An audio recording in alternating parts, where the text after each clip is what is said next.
तमहरूको पहिलो पय को मर्दाखेरि गर्यो, कुन घ्याब्रीले गर्यो?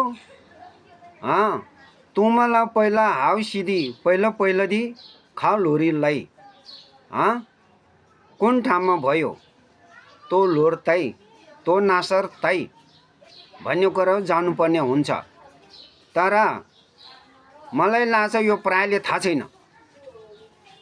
यो म के भन्छु भने सबुती क्याल्सा सृष्टिकालमा तमुहरूको करु क्याला मर्यो।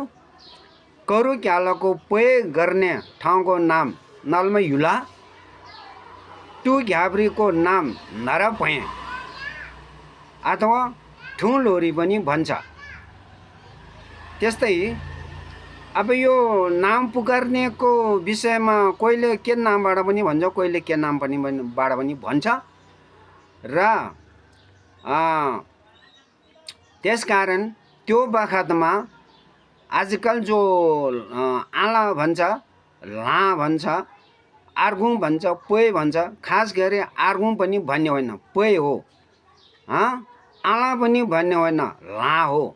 त त्यो बेलामा सबुती क्याल्सामा करु क्यालोको पय हुँदाखेरि ला के काटेर गरेको थियो भने मिसुरी निगाला भन्ने सानो साइजको त्यो हुन्छ, त्यसले गरेको हो।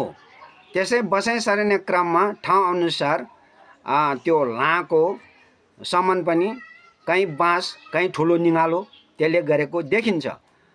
र यो बारेमा कसैले गलत छ सही छ कमेन्ट गर्नु होला, वेलकम छ।